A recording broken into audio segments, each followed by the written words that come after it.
जब आंखों में अरमान लिया, मंजिल को अपना मान लिया, फिर मुश्किल किया और आसान किया, बस ठान लिया तो ठान लिया। नमस्कार साथियों, मैं आपके अपने YouTube channel PM for powerful motivations में आपका स्वागत करता हूँ। थंबनेल देखकर तो आपको पता चल ही गया होगा। जी हाँ दोस्तों, मैं बात करने जा रहा हूँ 21 अगस्त 1986 को जमैका में जन्मे उसैन बोल्ट के बारे में।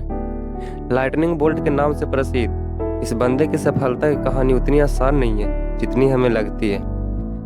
ये बंदा अपनी मेहनत के दम पर यह साबित कर दिया कि कोई इंसान चीते की रफ्तार से भी दौड़ सकता है। अच्छा, जिनको पता नहीं है कि बोल्ट कौन है, मैं उनको बता दूं कि 100 मीटर 200 मीटर की दूरी का दौड़ लगाने वाला सबसे तेज इंसान।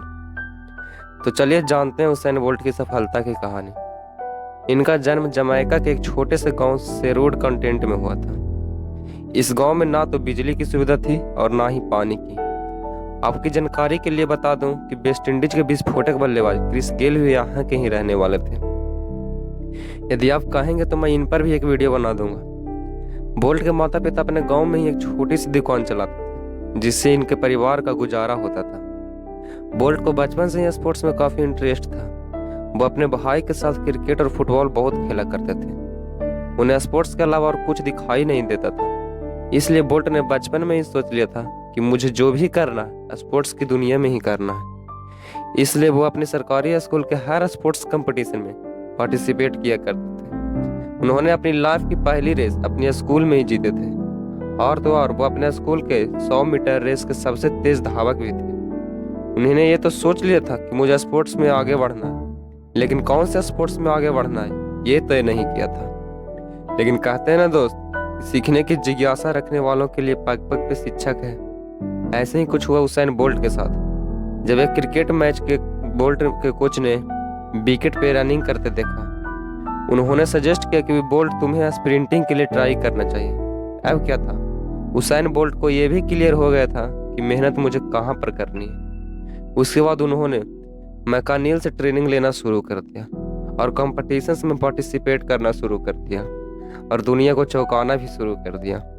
इस बंदे के टैलेंट को देखते हुए इन्हें वर्ल्ड जूनियर चैंपियनशिप में मौका दिया गया। उस समय यह बंदा मात्र 15 साल का था और उसे अपने ही लोगों के सामने अपने ही देश की राजधानी में परफॉर्म करना था।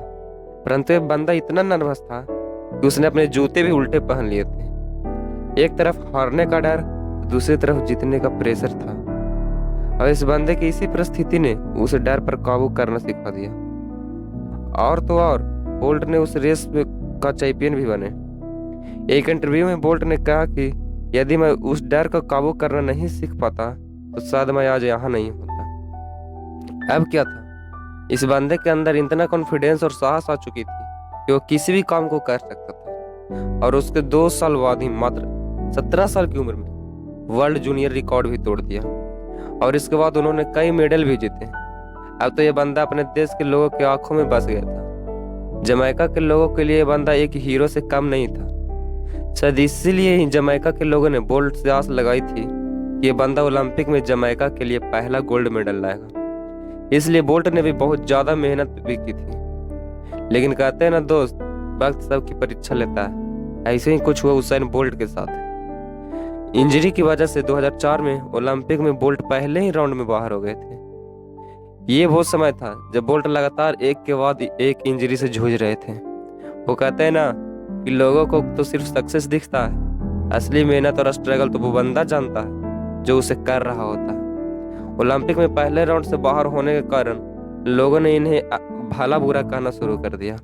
यहाँ तक कि मीडिया ने भी लोगों से कहना शुरू कर दिया था कि हार के आए हो तो बहाना मारना बंद कर दो। ये बीमारी, वो बीमारी, ये इंजरी है, वगैरह वगैरह, ये सब बहाना नहीं चलेगा। लेकिन बोल्ट इस समय सीख चुके थे कि लोगों का काम है बोलना। यदि इसे लेकर बैठे रहोगे तो आगे कभी नहीं बढ़ोगे। और उसके बाद इस बंदे ने अपनी मेहनत को दोगुनी कर दी। इसी समय बोल्ट के नए कोच मिले मिल्स। वो कहते हैं ना दोस्त कि शिक्षक एक दीपक के समान होता है जो खुद जलकर दूसरों को रोशनी प्रदान करता है। ऐसा ही कुछ रोशनी मिला बोल्ट को अपने कोच मिल्स से। इनका बहुत बड़ा योगदान रहा बोल्ट की सक्सेस में। उसैन बोल्ट कहते हैं कि मैं चाहे कितनी भी अच्छा भाग लूं, कितनी भी तेज भाग लूं, चाहे कितना भी बड़ा रिकॉर्ड बना लूं, मेरे कोच कहते थे कि ये ठीक नहीं है, अभी तुझे बहुत मेहनत करना है। अभी तुझे बहुत आगे तक जाना। बोल्ट का ये भी कहना है कि उन्होंने मुझे दुनिया की प्रेशर से लड़ते हुए उसाइन बोल्ट से द उसाइन बोल्ट बना दिया। बोल्ट का कहना है कि जब आप किसी टारगेट के लिए मेहनत करते हो तब आपके बहुत कुछ सेक्रीफाइस करना पड़ता है, और यही सेक्रीफाइस आपको सफलता दिलाती है। क्या आप रेडी हैं सेक्रीफाइस करने के लिए?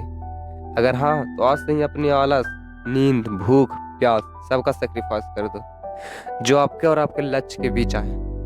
देखना, तुम्हें भी एक दिन सफलता जरूर मिलेगी।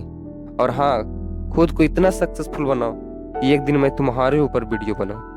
यदि इस वीडियो से कुछ भी सीखने को मिला हो तो इसे अपने दोस्तों के साथ शेयर जरूर करें, और वीडियो को लाइक तथा चैनल को सब्सक्राइब जरूर करें। कमेंट बॉक्स में बताएं आगे किन पर वीडियो चाहिए। तब तक के लिए जय हिंद।